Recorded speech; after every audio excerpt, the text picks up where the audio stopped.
This episode is brought to you by NordVPN. Now, believe it or not, a lot goes into this podcast, and I like to be on top of my research with my printouts ready for when I'm not having a political flashback. This is why I depend on NordVPN to protect my browsing. NordVPN is for everyone. It's going to shield your online activities from IPS hackers. It's going to keep your computer clean by scanning your files, and it's going to block those dodgy ads and flag any threat which may compromise your protection. I swear by it, and with the protection for the whole household, my family swears by it too. It's ideal if you're traveling. I've got a few trips coming up, and best believe, with more than 6,300 servers in 111 countries, NordVPN has me covered, saving me from that dodgy airport and hotel Wi-Fi. I can keep browsing with peace of mind, and most importantly, ensure these podcast episodes keep coming. To get the best discount off your NordVPN plan, go to nordvpn.com/tripus. That's nordvpn.com/tripus. Our link will also give you 4 extra months on a 2-year plan. There's no risk with Nord's 30-day money-back guarantee, and the link is in the episode description box. Hello and welcome to The Rest is Politics US with me, Katty K. And me, Anthony Scaramucci. Good morning, Katty. How are you? Look, what are we now, 3 weeks out? So it's a little bit more than that, but to put it in perspective, it's 650 hours out. So election day starts in 650 hours. I just want you to think about what could happen. Okay. Are there any October surprises? You and I have gone over them. It doesn't feel like there's anything going to be a super surprise. Doesn't feel like we can get to a ceasefire in either of these two wars in the next 650 hours. I mean, I want to push you on this and ask you this. I feel like both these candidates are playing a little bit of defense. I don't see the offensive strategy for either candidate. Trump is doing his requisite rallies. Vice President Harris is out now on a little bit of a media tour, mostly friendly, 60 Minutes, I would say slightly less so, but mostly friendly media interviews. But if I was looking at these things from a distance, I'd say, wow, okay, they both think they're winning, and so they're playing a little defense. So I have that wrong, Katty? What are you seeing? I think you're right. I had a really interesting conversation this week for a while with a senior Harris campaign official who, during the whole conversation, somebody I know well. Now, you always have to be careful with campaign officials at this stage in an election and this close to polling day, because obviously they have a message they want to get out to the press. They know, what it is that they want to say. But this is somebody I know well and who I trust. And she said that they are very far removed from the Clinton campaign. Those of you who have listened to our 4-part series on how Trump won in 2016 will know what we mean by this. They're very far removed from the Clinton campaign's confidence at the final stages of 2016. She says everyone is running, and they genuinely mean it, as if they're scared of losing. There's no cockiness about the campaign. She says we're kind of, negative Nancy's, and we all see the glass half full. And it's the opposite, this campaign official said, of Robbie Mook, who was the campaign manager for Hillary Clinton in 2016, who famously thought that they were going to win 400 electoral college votes. So in that respect, they would say that, I don't know if that counts as defense or offense in your playbook, Anthony, but they're pushing back against the idea that she hasn't been out there enough. And we've seen all of these campaign interviews during the course of this week, and we can dive into those in a bit more detail. I don't know if that is what you mean by going on offense, being much more visible, but they're certainly rejecting the idea that they feel they're ahead, that they're going to win this necessarily or easily. They hope they're going to win, but they're very clear that they want to play as an underdog. And that one of the things that was pointed out to me was that Jen Palmieri, who also worked on the Clinton campaign in 2016, has had a very big impact, who's now joined actually Doug Emhoff, the second gentleman's team, who we spoke to, has had a big impact in changing the campaign's thinking about Donald Trump as a candidate. And Palmieri has said, we need to stop considering Trump to be a bad candidate. He's actually a really good candidate. He's very good at running for president. And I think that's a kind of interesting shift in their mindset that's taken place in the campaign. Rather than being dismissive of Trump, they now try to see him and to get the messaging through. Listen, this guy is really good at this stuff, and we have to beat him with everything we can. I don't know if that answers your question about defense or offense, but it just gives you a flavor of how they're feeling. I guess maybe I'm old school, Katty, in the following sense. I've been working on this since 1992, so that's 32 years. If you compare this campaign to 16, or you compare it to 92, or you pick a campaign, these people were out there, Katty. They were on buses. They were driving around in Pennsylvania. Barack Obama was going to Penn State in mid-October. He needed to win Pennsylvania, and his attitude was he was going to do an ellipse around the state. He was going to meet and greet and touch as many people as possible. And neither of these candidates are doing that. Now, Trump is going to his requisite rallies. He's getting good turnouts at his rallies. He was in Butler, which I think was a dramatic thing for him. And he had a big turnout. Of course, Elon Musk was there. We'll talk a little bit about Elon Musk later in the podcast. It was some quirkiness from Elon Musk, but I mean, listen, that's fine. Yeah, as ever. But I mean, listen, the guy's a quirky genius. We'll give him that. Yeah. But what I'm worried about for Harris, if I were on her team, I would say she is great one-on-one. Mm-hmm. She's great in interaction with people. Are you guys holding her back? And if you are holding her back, why are you holding her back? And if you're not holding her back, what is the actual strategy? Because what I would be worried about, I look at these numbers, okay? Nate Silver came out with some numbers yesterday. It's too close for me. Yeah. Okay, I don't see Trump overpolling. Okay, they're all saying, no, we figured out Trump now. We've got him figured out for 16. We've got him figured out for 20. And so the numbers you're looking at are the right numbers. Okay, the good news for Harris is she was +1 in Pennsylvania on Nate Silver. Something came out this morning from Pennsylvania. It's Liberty for Pennsylvania and the Bill Finch group. They have her up 4.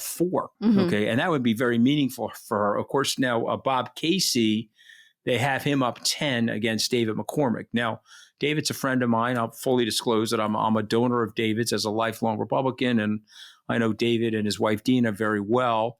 I don't think he did well in that debate. Now, they'll be mad at me for saying that, but I watched the Bob Casey, Dave McCormick debate. Casey is he's a name brand. His father was a name brand in PA, and he's running a very, very good campaign. If David beats him, it'll be off of Trump's coattails. If Casey wins +10, Harris will win Pennsylvania. Right. And so then the question is, will she win Michigan and will she win Wisconsin, the infamous blue wall? If she does that, she's going to be president. But I'm just saying to you, 650 hours away, I would be like, okay, what are we doing, okay, each day to make sure we're touching as many people as possible in these swing states? Now, maybe the answer is we're going to do media and we're going to do podcasting, which I think is effective, but it doesn't strike me as effective. Something Trump said to me in 2016, which I'll never forget. He says, yeah, I shake every one of those people's hands on that receiving line or that rope line. If I'm at the airport, I go over to the area, I shake everybody's hand. Mm-hmm. If I can, and the Secret Service allows me, I'm at the event, I'll shake everybody's hand. He goes, let me tell you something. I shake that person's hand, they're waiting online to vote for me. Yeah, the personal touch. They're not going to not vote for me. And they're going to tell 10 of their friends that I was right there in their presence. And I think it matters. And now, by the way, both sides are not doing it, Katty. Yeah. I mean, he is much down too, right? If you compare, all the data is showing this. Politico, by the way, guys, if you want to look at a piece, they had a good piece this week where they went through all of the campaign schedules and they analyzed Barack Obama's campaign schedule in 2008, Clinton's campaign schedule in 2016, and now Harris's campaign schedule. And they looked at exactly the same period, kind of end of August to end of September. Obama had just 2 days off with no public events in that 2008 campaign. I mean, he was out everywhere. His schedule was packed every single day, campaign events, appearances at local restaurants, fundraisers, everything. Clinton, in that same period, had about the same number of days out on the campaign trail that Kamala Harris has had. It was about, I think, a third down on Obama. I mean, I think since the DNC, there's been about a third of her days where she hasn't been doing any campaign events. Now, the campaign would say that she's been out fundraising, and that's very important, and that's what pays for the ground game. And that's certainly true. Look, this campaign official said to me that the campaign is more nervous today than it was a month ago. When they came out of the DNC and things were looking good and the polls seemed to be stretching, we're giving Harris more of a lead. And now they are saying the same things, and their internals apparently are telling them the same things that we're seeing in public, which is there's a kind of coming home to Trump. There's a tightening of the race, and that this is going to be won by tiny slivers. The other state that I'm told that they're anxious about is Michigan. And that 4 points, if it holds in Pennsylvania, that feels like a lot to me. But Michigan is one. That's one poll. I mean, the Nate Silver poll, she's +1 on the Nate Silver poll, which seems more realistic. But one, it's all in the margin of error, right? But here's the other thing. Okay, where are her surrogates? Okay, now I'm not a cynical person, but guys like Gavin Newsom, Josh Shapiro, Governor Whitmer, where are they? Because I don't see them. I don't see them on TV. Are they on local TV? Are they doing local radio? That's cool if they're doing that, but where are they? I'm told that Shapiro and Whitmer are almost entirely locally focused, as they would be, because they need to shore up Pennsylvania and Michigan respectively. I'm told that the governors are about to go on a tour that's going to be announced in the next couple of days. Hasn't been announced yet, but you're hearing it now, that there will be the Democratic governors from the Midwest are going to get together and do some kind of a big media blitz together.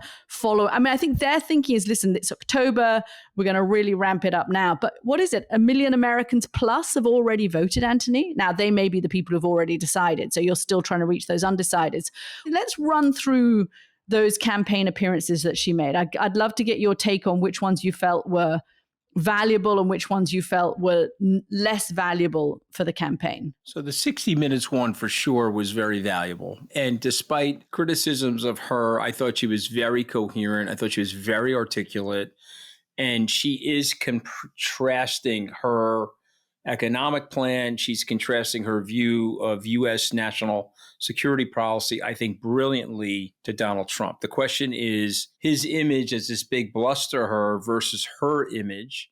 Is that going to be held against her? Okay, I know this is terrible to say that, but there's also imagery here. But I thought her 60 Minutes performance was top notch. We should just quickly remind people that it is a tradition in American politics, in modern American politics, for both presidential candidates to sit down for an interview with 60 Minutes. She did it. Donald Trump agreed to do it and then backed out of doing it. Yeah, and he's claiming media bias and all this stuff. Listen, I get it. The media is segmented, and I get that each candidate wants to go to a friendly, but I admire her for doing that. Mm-hmm. The View, which again for international audiences is an ABC program. It's based here in New York. I've had the good fortune or the bad fortune to do The View a few times. You sit in the center of 4 women, and they come at you from different directions. And they ask you generally tough questions. And I watched her entire interview in preparation for this podcast, and I thought she did well. And I think she landed something that the campaign should extract from The View, and they should get it out there. And that is, I am about healing. I am about togetherness, comparing and contrasting. Your son wants to give you coffee, so I've just got off an overnight flight, and if I don't have this coffee, I will be asleep by the time you get to the end of your sentence, which is a gripping sentence. So I want to make sure that I'm not. Make sure you take care of him. Make sure he gets a bigger allowance. He wants me to make sure you get a bigger allowance for bringing me coffee and bringing all the luggage from Heathrow because I was in such a rush to make it to the microphone. Tell him I'm his agent. And Anthony's going to be your agent, Jude. Surrogate advocate. Yes. Yeah. So I watch her. I'm like, okay, that's really good. I want more people to see that. I want more people to contrast her with that. Okay, that's really good. She's also got these ad opportunities. She's running a great ad right now in the swing states. It's 5 or 6 Trump cabinet members saying exactly how they feel about Trump. I think it's very effective. There was a big 2-pager in the Sunday New York Times this weekend about all of the people and what they've said about Donald Trump since they've left the White House. What about all the lies? 30,000 lies during the 4 years in the administration, 14 or 15,000 lies on this campaign, lie coming out of his mouth literally every 90 seconds. We need to see more of that. Again, this is my opinion. Okay. Now, flip side, because I want to be balanced, right? This is a balanced podcast, right? Okay. Trump, on the other hand, I would just say to you, he's looking at the numbers and he's saying to himself, I'm going to win this thing. And so I'm running for Donald Trump, Katty K, a very disciplined campaign. So I was just going to jump in on those media appearances. And I think you're right. I mean, clearly she's been out a lot more. The campaign is happy with that. She did 4 major network interviews and a very big podcast. The View audience, clearly women, particularly slightly older women or women with a lot of kids at home who are not working, who are looking after the kids. It's a mid-morning show. I picked up on exactly what you picked up on from that interview, something she did very well, which was bring her personal experience into her policy proposals. So she went on The View with one policy objective, which was to announce help for people who are looking after elder parents, more kind of, and it's something that, the so-called sandwich generation, you and me, know very well. And it's exactly the audience of The View. And I think the way she talked about looking after her mum when she was dying of cancer, and going to the hospital to look after her, I thought that was a very good moment. And it tied very closely with the idea of somebody who cares about your values, somebody who relates to you. So I thought that was a successful appearance. I thought it was a pretty soft appearance. There was not a lot of challenging. I thought the 60 Minutes one, there was more challenging. And I think some of it she answered well and some of it she didn't. We can get to the Israel stuff, which I think was a problem for her in the second half when we talk about foreign policy. She was pressed a lot in the 60 Minutes interview on 2 things. Why they didn't move faster on the border with an executive action to stop the flow of migrants. And she really just didn't have an answer to that. She kept saying, well, migrants are now down by half and fentanyl's down by half. And then the second thing is she was asked about her economic policies, particularly, the $25,000 for new home buyers, the $6,000 tax credit for new parents. And she was pressed repeatedly on how she was going to pay for that. And this gets to the kind of whether she's winning over Wall Street article that came out in the Financial Times last weekend, which I wanted to get your views on too. But I don't think she did a particularly good job on that either. I don't think when she was pushed on 2 areas of economic policy and on the migration issue, she just sort of didn't really answer. Now, look, I know that the campaign would say, hold on a second, you're stacking this up against Donald Trump. And she did bring out this statistic, which I think is interesting, is that there's a whole slew of economists and the nonpartisan Center for Budget Accountability that says that Donald Trump's economic policies would balloon the deficit by twice as much as Kamala Harris's. So they're actually more deficit inflationary than hers are. And I think that's why she needs to do more of these and potentially more unfriendly interviews, because actually you need to, it's not really about the answer and the specifics of the answer. It's about showing that you can answer.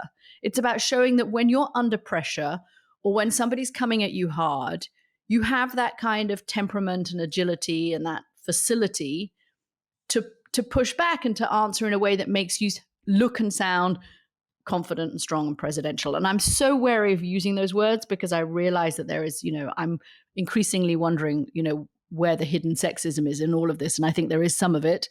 But I do think that doing more of those kind of tough ones that she's not as good at would be good for her. Maybe it's sexism. Maybe it's Trump branding. I don't know exactly what it is, but he gets a pass. So yeah. I can lie to your face. Which is crazy, right? I mean, that is crazy. I'm going to lie to your face, directly to your face. I'm going to lie. I get a pass. I'm not going to answer policy.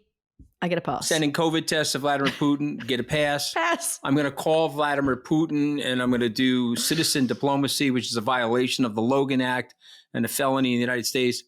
Get a pass. I'm going to say that the federal government is helping Democrats but not Republicans in hurricane-hit areas of North Carolina. I get a pass. Yeah. So what is that, Katty? Help me with that, because I actually think I understand it, but I want to hear your version of it first, and then I'm gonna tell you my version. But I think let me hear your version. That Donald Trump has kind of normalized over the course of the last 8 years the extraordinariness of lying. that he brings to the political process.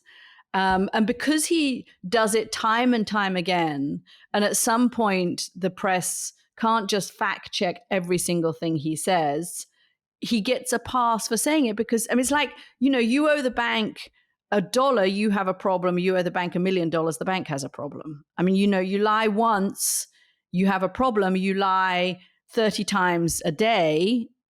After a bit, we can't catch every single one. I know there are news organizations that do that. And so he gets a pass just because he has support. And I think because everybody is very wary, understandably, of pinning Donald Trump's supporters with Donald Trump. So that whole basket of deplorables thing that Hillary Clinton so, stupidly said in the 2016 campaign that smacks of elitism and dismissiveness to Donald Trump supporters, nobody wants to be in the position where they're saying, how on earth could people believe this guy? I mean, Kamala Harris has come close to this. How could people vote for Donald Trump? Because that ignores the very real concerns of Donald Trump supporters. And I think Donald Trump supporters increasingly in this election, and I saw this interesting comment about Trump recently, is that he is more normal today than he was in 2020 or 2016. I mean, he's treated more normally. So he's allowed to be more extreme today than he was in 2020 or 2016. I think that was in this Wall Street Journal article about how he's winning over Wall Street, which is that we've kind of baked it in. You get slightly inured to it. So let me fire this at you, okay? You be my focus group for a second, okay? You ready? See, I think Trump understands something that nobody in the media gets yet, and the politicians don't get yet, and the campaign managers, maybe Jennifer Palmieri gets it, but very few people get it. I'm going to tell you what it is, and then you react to it, okay? Mm-hmm. Politicians walk into a room, Katty, and their job is to not offend anybody. Their language is mealy-mouthed, it's sanitized, it's unoffensible. I'm really trying to get out of the room diplomatically, and I'm going to walk out of the room, and you're not going to feel too badly about me or too good about me. Okay? Donald Trump has decided that he doesn't want to do that. So Donald Trump is coming in with a totally different language. Like 25 years from now, if somebody writes the phenomena of Donald Trump, they'll say, okay, this human wrecking ball understood that the politicians were practiced at mealy-mouth language, middle-of-the-road language. So when he says lying Ted Cruz, low energy this guy, little Marco that guy, comrade Kamala, it is a shocker to the politicians. It's a shocker to their staffs. And it's likable to enough people. Okay, Trump said something to me once that I'll never forget. He said to me, yeah, 1 billion people know who I am. 500 million people hate my guts. But Katty K, think of the possibilities with the other 500 million people. Okay, I mean, he can sell them watches, he can sell them Bibles, he can sell them steak. Are you with me? Mm-hmm. And so he doesn't give a you-know-what. Okay, do you understand what he's doing? Yeah. He's made a decision. I don't need to win everybody. I'm going to get my base in these areas of the country, and I'm going to return to the presidency with my smash mouth talking. And what I don't get about the Democrats is that they don't, what I just said to you, one, do you agree with me or not? And then number two, if you do agree with me, then why don't the Democrats see it? And then what would their response be if they understood what I just said? Okay, so yes, I do agree with you. I wonder whether he is as much a shock jock today. I mean, how do you keep the shock levels new and fresh? I guess, do you have to keep coming up with new stuff? And maybe that's what he's testing out. At the end of this campaign, I'm being told by people on the Trump campaign in kind of Trump's world that he is not listening to Chris LaCivita, Susie Wiles anymore. He's just going full on where he wants to go. And a lot of that's around immigration and talking about immigrants. So I think the novelty of Trump was that he gave voice particularly to people who felt they couldn't say stuff. So this whole anti-PC thing, I'm going to say the stuff you want to say. I'm going to be rude about little Marco or low energy Jeb in a way that you would like to do. I'm going to make it funny. Your worst instincts, I'm going to give you a chance to say that. And I think that was very popular. He also has tapped into something that I think the Democrats really caught on to too late, which is that people hate politicians. They are so fed up with politicians, so fed up with Washington. I mean, who has the worst approval ratings in America continuously? Congress.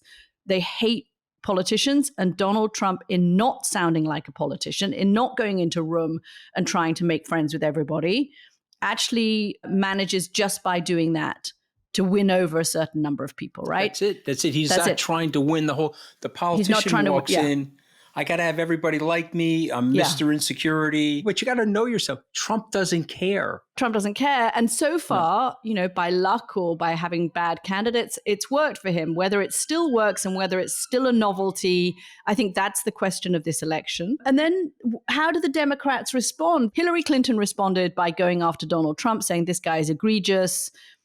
He is deplorable. You can't possibly vote for him. That didn't work. Joe Biden responded by appealing to his own base and getting just more numbers out than Donald Trump did. He kind of made fun of Trump. I think Joe Biden is the only politician who really enjoyed. I always thought he should be the candidate in 2020 because of all of those Democrats, he was the one that seemed to have fun going after Trump. He got the joke. And this time around, it's not clear how Kamala Harris should respond. But she did great in that debate, okay, because she did great in that. She did. She never took his bait. Mm-hmm. Biden never took the bait.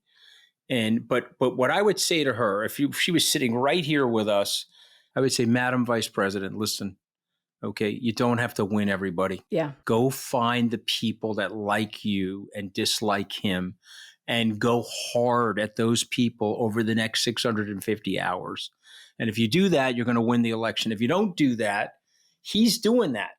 And he has enough people, Katty, where he could win the election because it's going to come down to those 7 swing states. So that's why she's been doing podcasts like Call Her Daddy. And I listened to that one and I thought actually she did a good job on that. She did this podcast that had 2 million listeners in America, and she was sat with her for 40 minutes and she it wasn't a policy conversation, but I thought she did a pretty good job in kind of reaching out to exactly those kind of people who would like her. Okay, we did promise that we would talk about this thing about Wall Street. I wanted to get your take. There was an article, I read it over the weekend in the FT that got me thinking about this, whether Kamala Harris has done enough to persuade people on Wall Street that she is more like a kind of Bill Clinton, pro-business, centrist Democrat than Barack Obama or Joe Biden, who had a kind of antipathetic nature relationship with the business community. What do you think? Okay, so here's what I would say, because I think it's important to provide some context. I'm 35 years on Wall Street.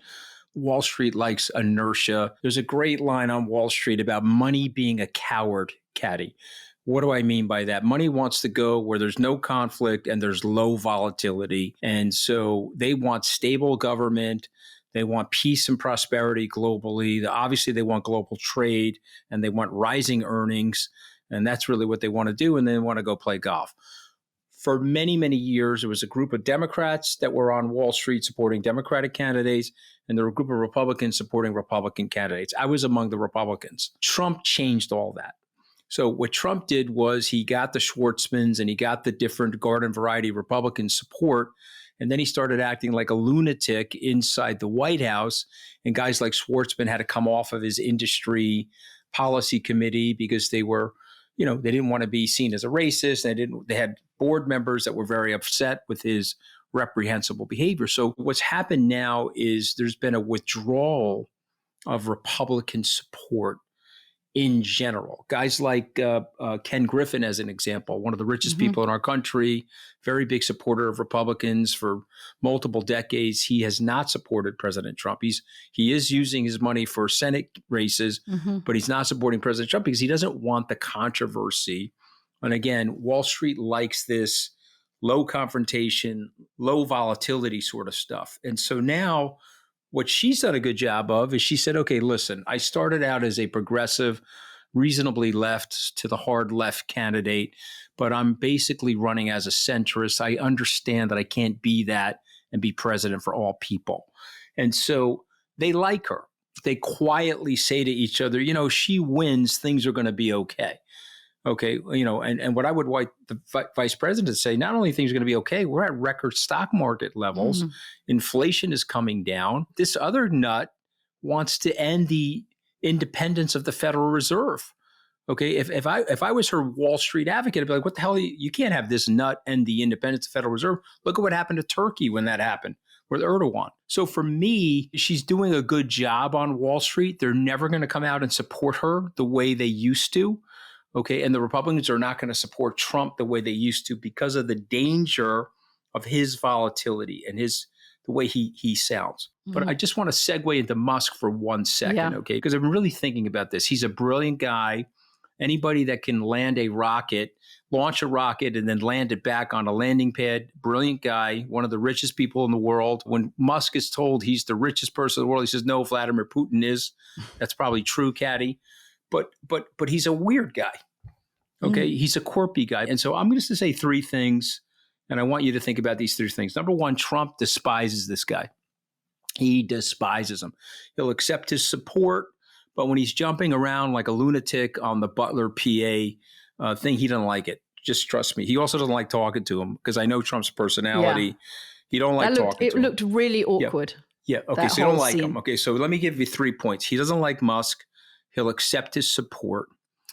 Number 2, okay, I think Musk has good intentions, actually. I know other people will say no, they say he's malevolent, but I think there's actors around Musk that don't have good intentions. Interesting. These guys see Trump as an American Putin. They're all oligarchs. They want to maintain their oligarchy. They don't want to be overly taxed. Each one of them sees themselves as an eventual trillionaire. And the way you get there is you've got to consolidate yourself up against political power. And that's very dangerous for the United States. Okay, I'm a middle-class kid, blue-collar kid. Okay, very, very dangerous for that to happen in the United States because that would really dissolve the American dream. And I think Harris has to tell people that. What the hell are you guys doing? Okay, you want to crowd the top with multiple billionaires and trillionaires? You guys are not that smart and you're not that important. Okay, we got to help the lower and middle class with equal opportunity. I don't believe in equal outcomes, but I got to help these people with equal opportunity. You guys got to knock it off. Okay. And Teddy Roosevelt did that, Katty, to the robber barons in the 1890s. Okay. Who are these people? Guys like Thiel represent these people. Okay. David Sachs represents these people. Okay. These guys see themselves in a different light. And F. Scott Fitzgerald, the famous American novelist, once said that the rich are different than you and me. Okay. And they're not, Katty. They're not different, but they think they are. Yeah. Okay. And that's a danger in a society. And so this cavorting is very, very bad for the country. And I wish Musk would wake up, but he doesn't have the social or emotional intelligence, okay, to really understand what I'm saying. And he would reject everything that I'm saying. Interesting. A bunch of white South African men or men with connections to South Africa who are kind of hanging around Trump at the moment. I don't know exactly what that means, but it is a random thought that I had the other day when you think about people like Peter Thiel and Sachs and Elon Musk. Well, Trump says we have bad genes in the country. Yeah. He says we have bad genes in the country, Katty. We have bad genes.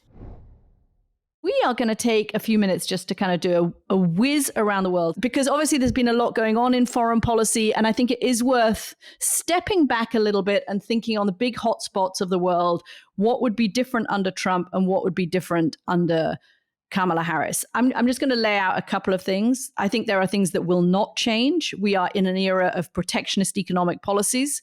That's not going to change very much whether Harris or Trump is elected. We are in an era of hawkishness towards China. That's not going to change very much if Kamala Harris is elected or if Donald Trump is elected.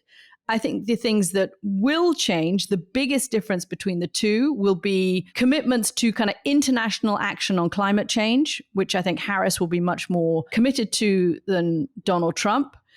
Europe, there's this expression going around in kind of Trump world that make America great again and America first really means Europe last. I think there'll be less commitment to Europe and allies under Donald Trump than there will be under Kamala Harris. The other big issue is Ukraine and NATO. And there's been a couple of things that Kamala Harris said this week in those interviews, which I thought were telling about Ukraine and NATO, because I think that's an area too where she is probably more pragmatic than Joe Biden is. He came out of that kind of whole Cold War era, has always been dedicated to the principle of America leading. He's very transatlanticist. She comes from Silicon Valley, grew up in California, is younger than Joe Biden, is also committed to the idea of America as a good role model in the world, but she's a little less fervent, I think, about being a transatlanticist. And about America being a global superpower and what that means for America. I think she's more pragmatic. She doesn't seem to have a very clear ideology when it comes to foreign policy. I wouldn't put her in the kind of Condoleezza Rice, George W. Bush's national security advisor type role of somebody who's steeped in Cold War thinking.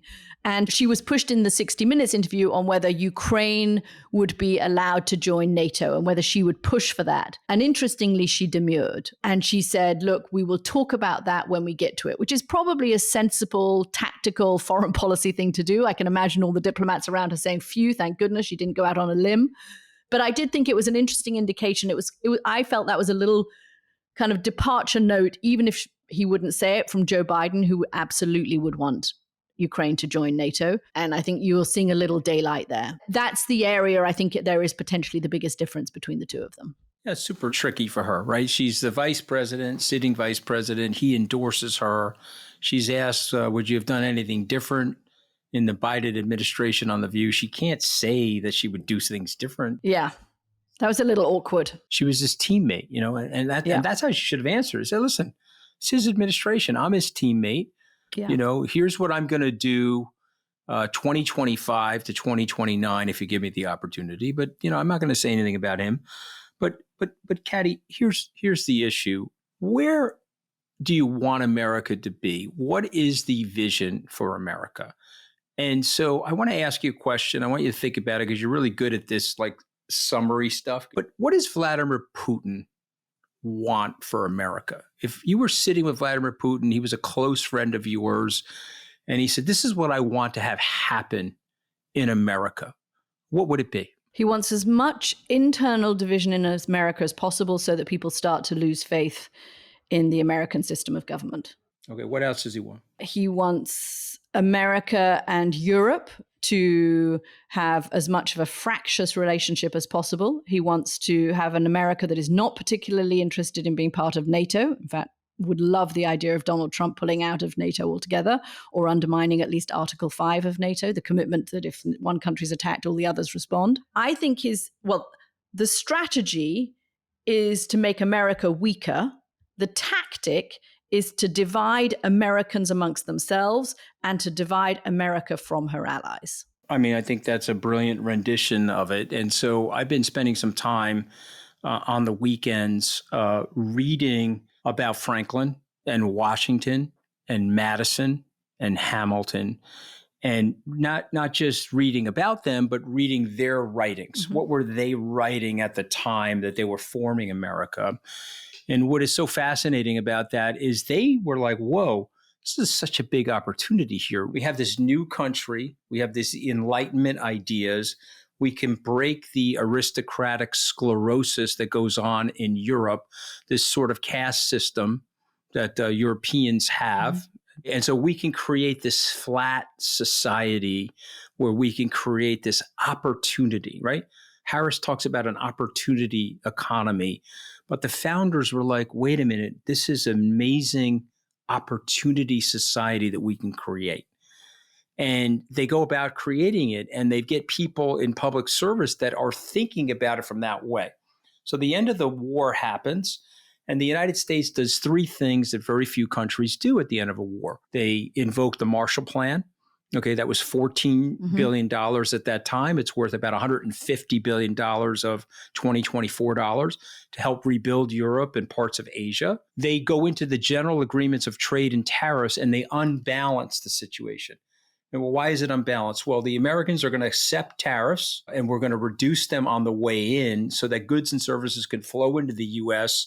relatively untariffed, and we're going to accept tariffs from these other countries. Well, why are you going to do that? Well, they're war-torn countries We're 65% of the economic output, 2% of the world's population.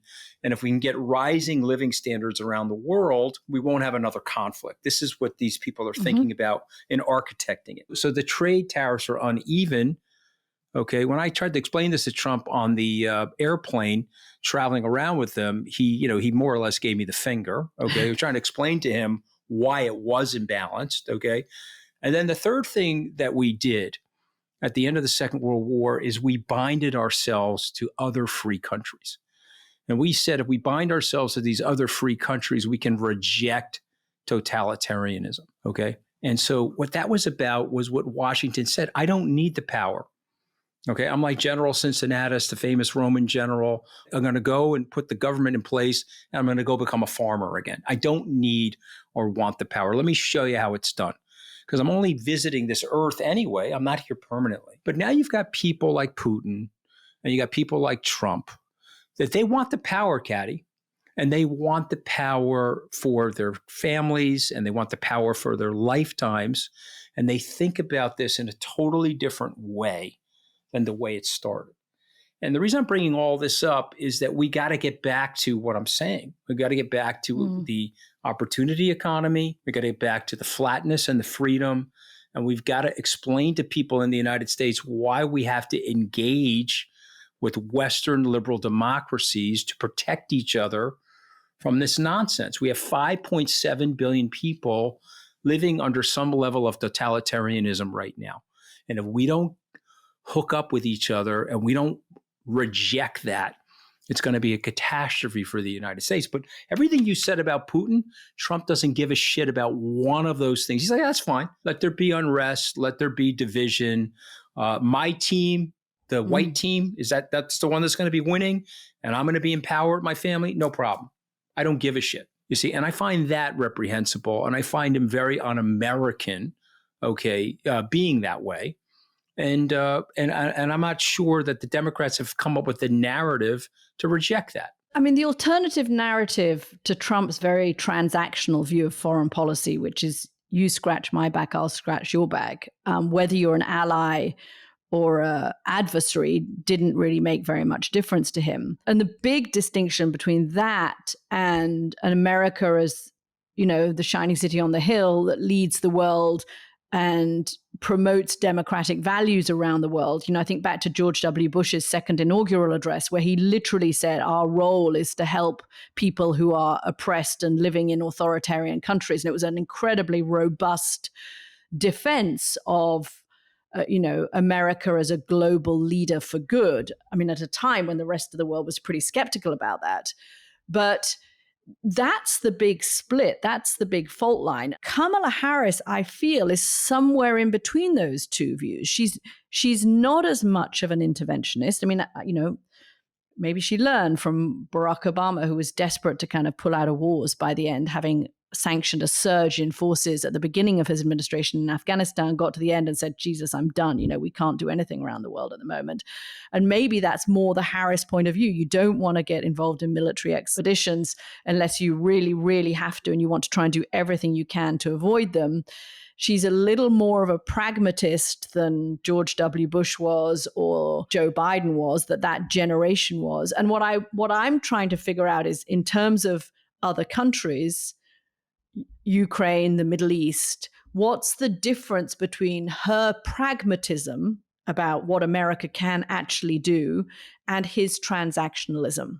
So I think one difference is that as a pragmatist, she sees the value of alliances. She actually does think you get more done by getting people on board. About Trump, we know that he really doesn't like a few things. He doesn't like trade deficits for America. He doesn't like multilateral organizations. He really doesn't seem to like Europe very much and those old alliances very much. And I think that, ironically, he probably gets on well with some people. I think Narendra Modi of India fits very well into the kind of Trump way of doing things. It's very transactional. How do we get what we need in this particular outcome? And maybe there's a value to some transaction. I do think there are things that Donald Trump did as president, the Abraham Accords between Israel and various Middle Eastern countries that might look flimsy now, but actually had value. Focusing hard on China and China's unfair practices. I think that was something that other presidents hadn't taken on. Obama didn't manage to take on. But I think that there is a limit to it, because once you start alienating alliances, there is only so much that America can do by itself, especially if it's an America that allows itself to be weakened. I mean, I happen to believe the world is better off when America is strong and healthy and engaged, and history would kind of course, there have been blips along the road, but generally, Europe, we know that from World War I and World War II. And the Cold War. I mean, it's interesting. You have to look at some of the people who are around Kamala Harris, like Phil Gordon, who's likely to be her national security advisor, who is kind of a committed Atlanticist, to see, and also a committed realist. And I guess that's the difference between Kamala Harris and Donald Trump, is that one is a kind of realist pragmatist with a focus on alliances and what do we need to get things done for the better. And one is purely transactional. I don't know, just quickly on the Middle East before we wrap up this section, we should talk more about this later, but what do you think the difference in outcome? Is there any difference in outcome for the awful situation in the Middle East at the moment, a kind of hornet's nest that the Middle East is becoming, between Kamala Harris and Donald Trump being elected in November? Well, my issue is the wild card nature of Trump. Maybe I'm talking like a Wall Streeter now because we like lower volatility, but there's a wild card nature to Trump. If he's taking 7 calls from Vladimir Putin, sending him COVID-19 tests, and he's in cahoots with him, Putin has an OZ to the Iranians. And so what's going to happen there? And what does that mean for the Israelis? We don't know. We do know that Trump doesn't care about anybody. And so if it suits his interest to betray the Israelis, he'll do that. If it suits his interest not to, he'll do that. So there's no steadfastness. There's no consistency. What the U.S. benefited from in the post-World War II era, we lost our way in Iraq and Afghanistan, was, okay, this is what we stand for. We made mistakes in Vietnam, but this is what we stand for. This is what we're going to do. When that wall came down, it was 40 years of bipartisan commitment to a containment strategy of communism, and it led to the peaceful dissolution of the Soviet Union and obviously created great pain for Vladimir Putin, but great prosperity for Europe. And so where is Trump on this stuff? I don't know where he is. I would rather go with her and her national security team, who are steadfast with Israel, understand the Sunni Shia dynamic in the Middle East, understand that there's always going to be a tribal conflict because of the way the borders were put together, okay, and are trying to figure out a way to balance the power the way Kissinger or somebody like von Metternich would have said. I would rather go with that because, Katty, and I know, when I was a kid, I said, okay, the Middle East is a disaster. When I get to be 60, it's going to be all fine. Everyone's going to figure everything out. We're much more mature than our grandparents. We're going to do a better job than them. It's an even greater disaster today. But what Nixon would say, what Kissinger would say, what George Shultz would say, is that we got to have a plan and we got to stick to the plan, okay? And Carter would have said that. Yeah. Clinton would have said that. And Harris's team is saying that. And so for me, I would rather go with that than this level of wild unpredictability. And oh, by the way, who's Trump's national security advisor? Who's he going to be? Yeah. And where is he going to be? Because if he's in Trump world, all of the people like McMaster have left. So where are they going to be? Okay, they want an isolationist America. And I'm telling you, the world is not ready for an isolationist America. There's people listening that may or may not like the American government, may not like the American people or its standing in the world. But trust me, you're not going to want an isolationist America. You're going to want an America that has 1/3 or 1/4 of the global economy and, almost the largest military by a factor of 10. You're going to want them engaged with the rest of the world. Yeah, I agree with that. One interesting thing that Senator Chris Coons, who's close to both Joe Biden and also to Kamala Harris, said about her view of the Middle East was that she doesn't see it as a 2-state solution. She sees it as a 23-state solution, and that she puts the Israeli-Palestinian issue in the context of broader Middle East instability. Having lived the first 20 years of my life in the Middle East, that sounds like a pretty sensible approach to me. Okay, we've taken you around the world. Hope you're as jet lagged as we are. We are going to wrap it up there, and we will see you next. What day of the week is it today? We're going to see you next Friday.